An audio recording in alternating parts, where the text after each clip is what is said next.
Hello, ladies and gentlemen, and welcome to the future of the water and wastewater and careers that you did not know about, okay, and the people that run it. I am Dave Kuzminski, your host, and we are live at the ATCAVE, which is the annual Conference and Technical Expo. And with us right now is, I think this is going to be episode 10, Eric. So we have a gentleman, Mr. Eric McPhee, is an old Portlandite from my hometown, but he is the supervising environmental analyst from the Department of Public Health Water Supply Branch. Is that one? Did I get that right?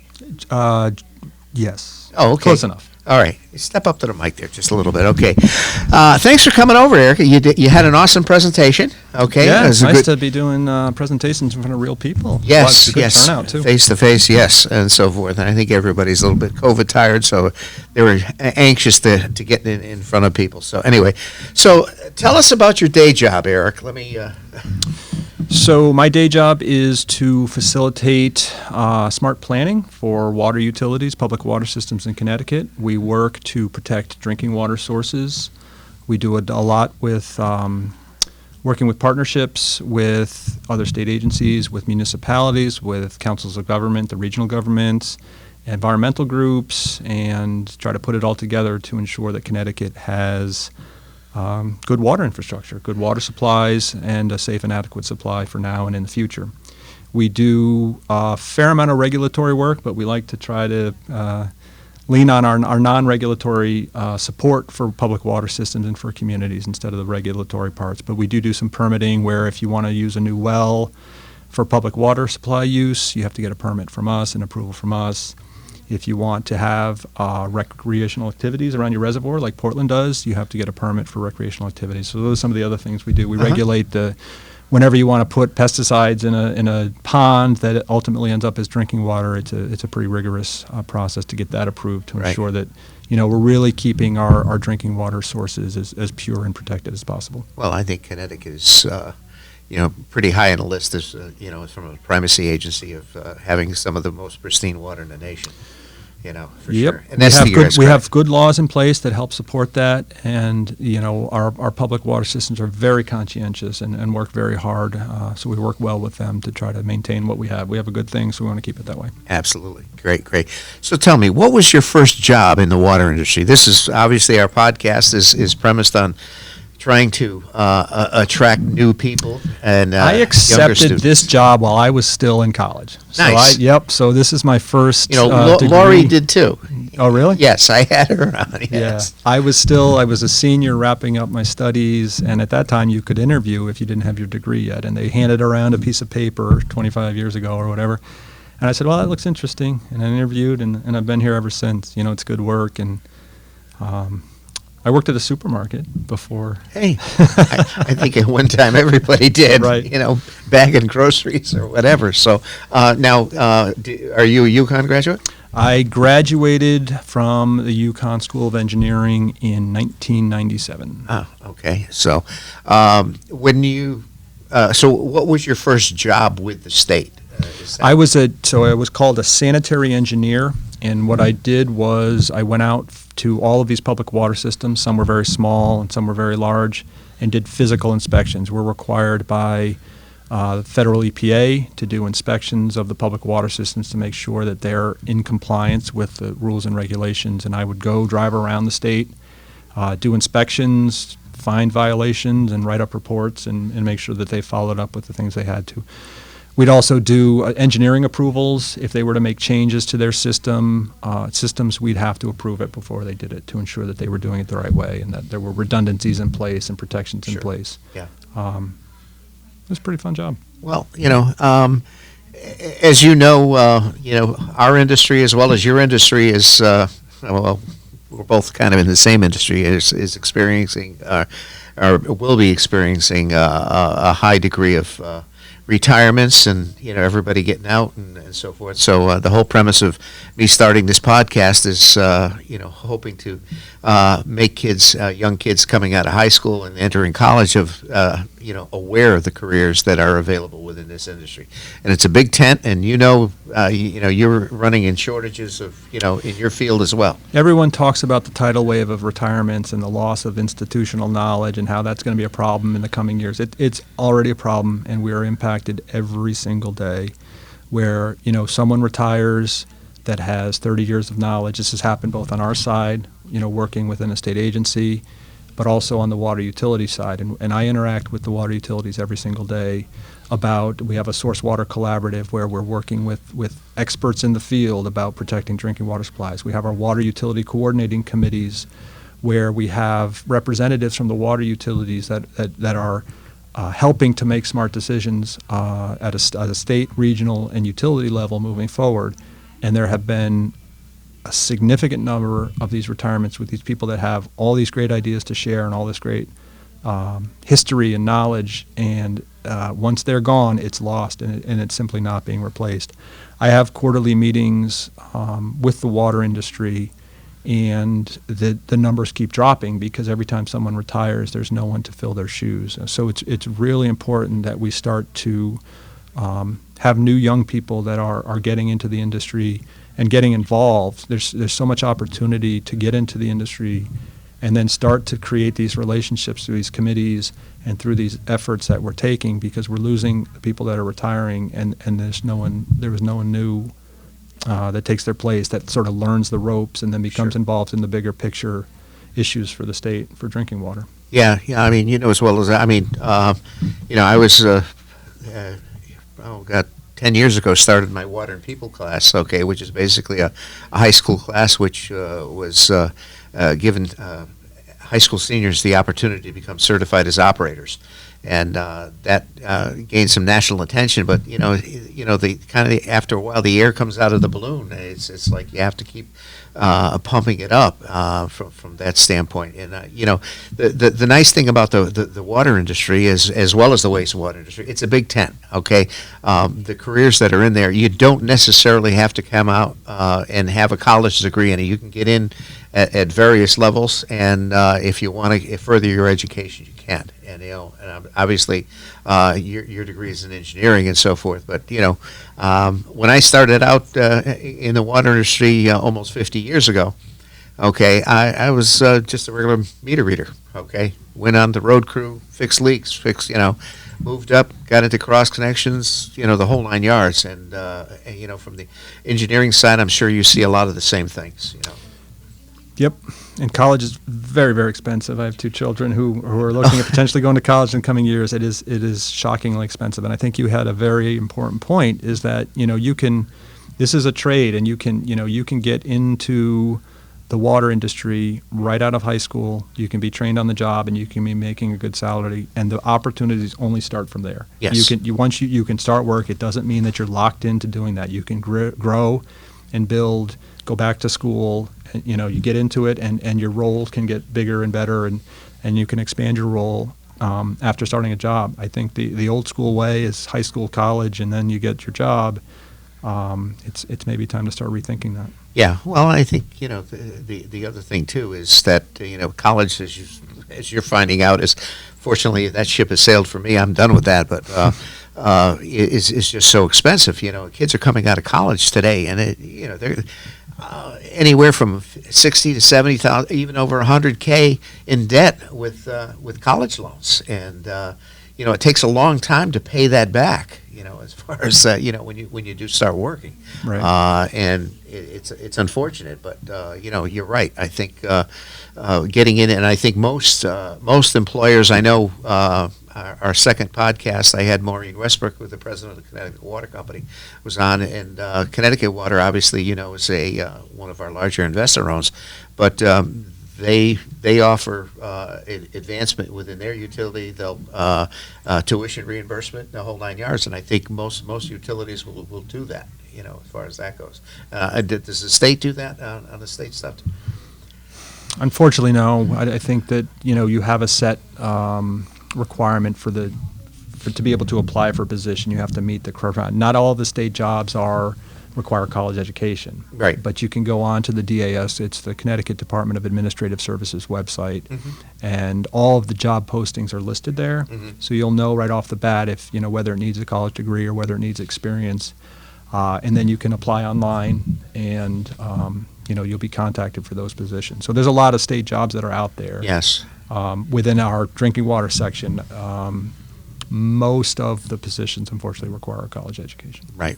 Well, somebody's telling me that within the next 8 months, there's going to be a deluge of state retirements as far as that goes. So, again, starting to refill that knowledge base, because once that knowledge base walks out the door, and unfortunately, the reality of the situation, just the way business is run today, you got one guy walking out this door, the new guy's walking in the other door, and never the twain shall meet. Normally in the old days, you used to have, a 6-month shadowing or mentoring project. Right. We call it succession planning, and ideally, as you start to think about retirement, you try to capture, all the things you've learned and all the things you've done, and compile it in a way that the next person that takes that position has all that institutional knowledge in front of them.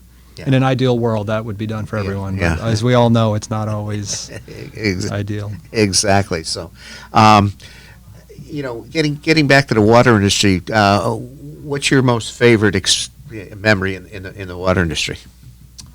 I can tell you right off the bat what it was. I was, so a lot of the land around reservoirs is kind of off limits to the public. There are security concerns with parts of the reservoir systems, and some utilities allow you to do hiking or stuff through the systems, passive recreation. Other ones, it's hands off. And as I was telling you my story about how I started as a sanitary engineer, we were doing an inspection of one of the water utilities, and part of it was to go out into the reservoir system with the watershed inspector, the maintainer that they had that was responsible for that. And I spent an entire day driving around, places that very few people had been, and he was showing me, osprey nests, and he's showing me this, and this is where the bald eagles are. And I was like, I can't believe I'm getting paid for this. I got to drive around and see just sort of this spectacular, almost wilderness that wasn't available to most people. So I always remember that day as being one of the funnest days, most fun days I had at work. It's also very cool when you get to go to one of these surface water treatment plants and you see the technology and the scale of every little thing that they're doing here in these gigantic buildings and these gigantic filters. And I think that would be a great way to get young people maybe energized about a job like that, is to see what goes into actually providing drinking water and look at these huge treatment plants and all their technology. It's very impressive, the operation that they run, and I think that would be. It's a fun field trip for anyone to visit those. And that's that. When before COVID, what I used to do in my water and people classes was. We arranged a lot of treatment plant tours, a lot of water utility tours, so the students could actually see what they do. In the last 4 or 5 years, I've taught water boot camps for MDC, where MDC, sends letters out to their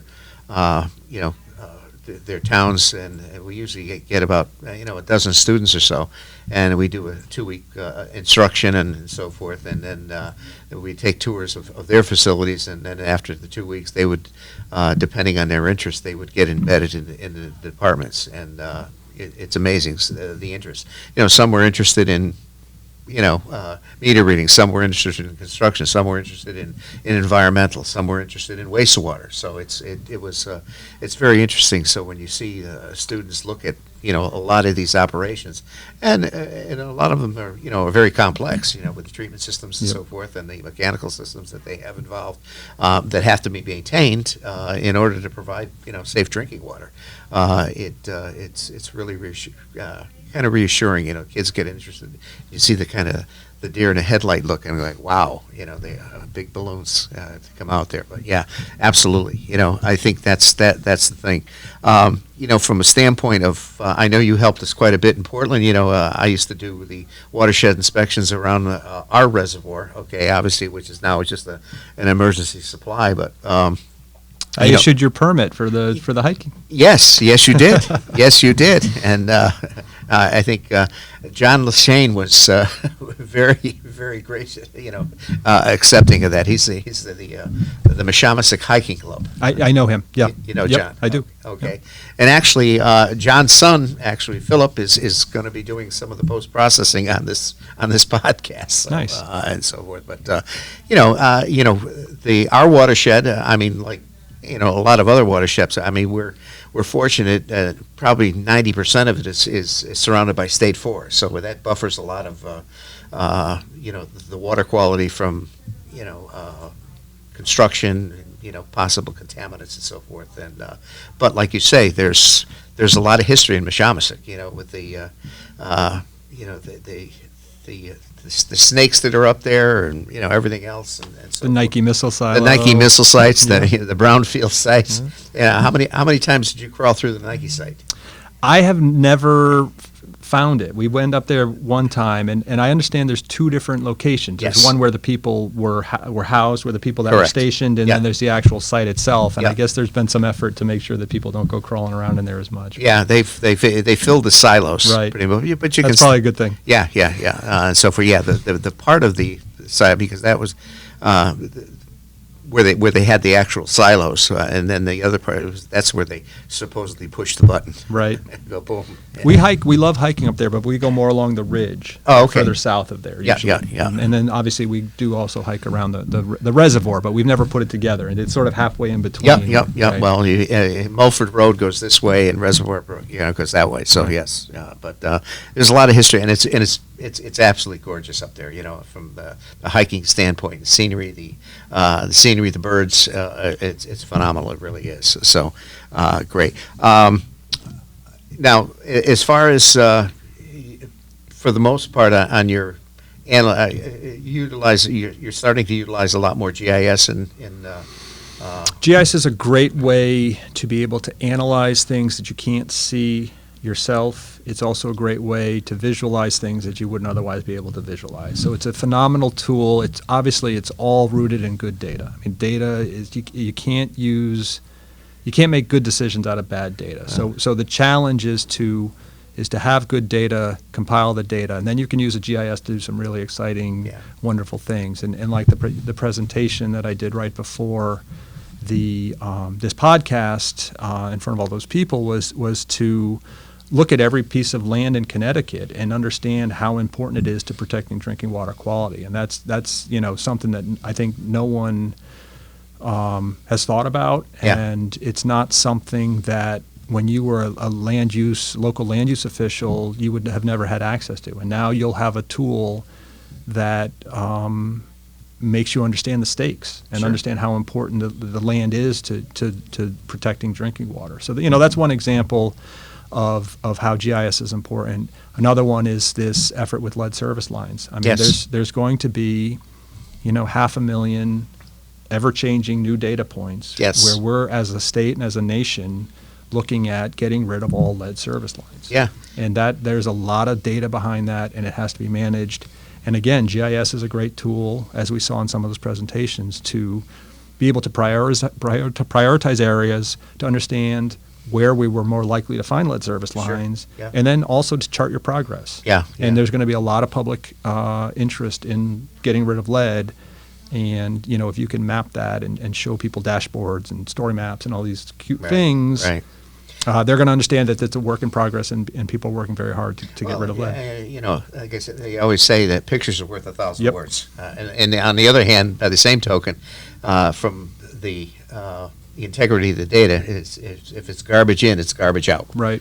So and for the public, it's really important that they're going to be able to sort of zoom into their house and click on their house and see data specific to their house.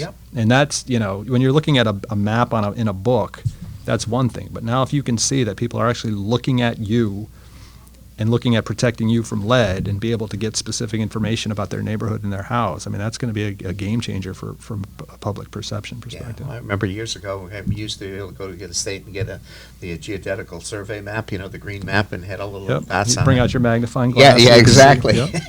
Yep. Yeah, wow, unbelievable. So, that's for sure. Now, do you see a lot of the regulation, obviously it's changing. In fact, when you talk about lead, I was able to interview Sheila Lai, who's from Blue Conduit, and her company actually is from Flint, Michigan. And they put together some pretty impressive data as far as algorithms. And so what they're doing is very cool. They're trying to be predictive in knowing where to go next, where the highest likelihood of lead is, and also how do you know how many people to hire, how much money to ask for if you don't know how much lead there is. So her analysis, what they offer, it would allow people to sort of estimate, how much lead there actually is in their system. Yeah, for sure. And again, like you said, it's the more data you can throw at a specific property, the higher the likelihood that you can get a reasonably accurate answer as to whether or not there's lead there. No, absolutely. Now, do you find most of, I don't think in Portland, I think the only thing that I'm aware of that we have, we have, a fair amount of, or a few lead goosenecks still left, but I don't think we have that many full service lines left. Most of it's all lead goosenecks, which I have in the trunk of my car when I teach the water and people class, and I pass around a lead gooseneck, and I say, holy crap, this thing's heavy, and with a hole in it, so forth, with the leaks and burn through. But I think. Are most towns pretty much? Are there a lot of towns with complete lead lines? I don't know that we have towns that have 90-something% lead lines. There is one town that there's preliminary data for, so I won't mention which town it is, that seems to have a very high percentage, and a lot of it is really all about was there a lot of growth in that town in a certain period? Right. And if that's the case, there's a much higher likelihood that there was a lot of lead that was put in. And there's certainly one town that it's the preliminary appearance is that there was quite a bit there, based on and it's not a function of the town. It's a function of just the geography of where growth occurred. Right. And the time that it occurred. Right. Well, exactly. How many years ago was transite pipe? The next thing's sliced bread. Yeah. We put a fair amount of that stuff in town, and that was, it's light, it's durable, and all that kind of stuff. It's not durable anymore. No, absolutely not. So, anyway, on a personal side, what do you do for hobbies? What do I do for hobbies? I love to golf and ski and hike. Geez, I think we got all of those amenities in town. There's a lot of good golf and decent hiking close. Yeah. Have you tried the new virtual driving range? Yeah, Chris Cody's. What I did do was the Chris Cody's outdoor one, where you can hook your phone up to your bay, and it tells you how bad of a shot you hit. I've done that a few times. So. Well, and then technology is crazy. Are you pushing it left? Are you pushing it right? They even have one on the inside of the building where it analyzes your putt. Yeah, I haven't done that one yet. It's like insane. So, anyway, so some of the other questions I've asked. Okay, if you could only eat one food for the rest of your life, what would that be? Are we not taking health into consideration? No. That's it. Oh man, that's a tricky one. Either a good steak or a good slice of pizza. Okay, pizza's that's Sally's in New Haven. Yeah. We do a podcast at the music store. Okay, and one of the guys that we interviewed was Dean Falcone. And Dean Falcone, I don't know if you're familiar, but he was the producer of the New Haven pizza movie. I don't know if I haven't. Sounds like something I'd watch. So. It's a pizza movie, but it's a kind of a chronological history of pizza's supposed to be the pizza capital of the world or something. But you've got Sally's, you've got Modern, you've got Pepe's car. So he shows up for a podcast, okay, with 3 Sally pies. Nice. It was awesome. It was great. And he says, he says the pie loses its integrity once it hits the box. He says, it's got to be fresh. But he had 3 Sally pies. That's the first time I had a Sally pizza. And wow, it's magical crust. Yes, it is. There's no crust on earth like it. Yes, it is. Yes, for sure. So anyway, all right. So that being said, we can go from there. As far as any recommendations for young students coming out of high school?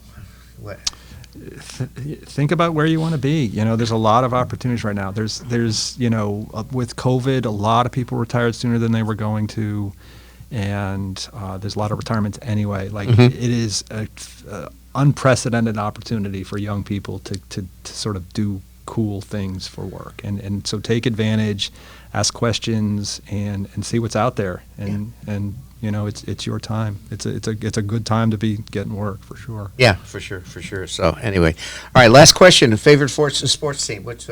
I am a diehard UConn men's basketball All right. fan. I am a season ticket holder. I was very upset at last night's loss, but it looks like we're looking pretty good heading into the Big East tournament and then the NCAA tournament after that. Yeah, So I think.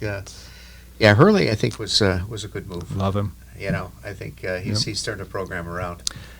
Does a great job with the kids. You can tell his mentoring goes far beyond basketball. He really truly cares about the kids. Great recruiter. Yeah. His half-court offense needs a little work. It's getting better. Yeah. But the defense is phenomenal. Is his son Danny Hurley? His son is Danny. He has two sons, I believe. Danny is actually on the team. He gets in once in a while as a walk-on. Yeah, but wasn't there a Hurley that played for Kentucky? Okay, so there were two. So there's the two Hurleys are Bobby and Danny. Bobby Okay. Hurley played for Duke. He was a Duke, very okay, famous yeah. point guard for Duke, the hated Duke Blue Devils. And Danny Hurley played for Seton Hall. So he was in the Big East playing against UConn when he was playing in college. Okay, are those his sons or? So Bobby Sr. is a very famous, is it Bobby? Yeah, it must be Bobby Sr. Their father is a very famous high school basketball coach, legendary high school basketball coach who was inducted into the Hall of Fame as a coach. And his two sons are Danny and Bobby, who both played high-level D1 basketball. Okay. Now Bobby Hurley is the coach of Arizona State, I believe. Oh, okay. And then Danny, obviously, UConn. Yeah, nice. Well, good. All right. Eric McPhee, thank you so much for taking time. Again, Eric, you're the supervising environmental analyst, for the Department of Public Health Drinking Water section. No, I think it's branch. No, I get correct. Well, we have, so it's an environmental health and drinking water branch, but under the branch is our section. Our section, Drinking okay. water section. Yeah, we still exist. Yeah, I introduced Lori as drinking water section. No, she was promoted, so she's got a bigger she's up the bigger food umbrella that she's working over now. Yes, so. for sure. All right. Anyway, all right. Dave. Ladies and gentlemen, that is I think it's about episode 11. We're here at the AtCave convention over here at AquaTurf. And with us, Mr. Eric McPhee from the Department of Public Health. And this is the future of the water and wastewater industry and the careers you didn't know about. I'm your host, Dave Kuzminski, and thank you so much. We'll see you next time.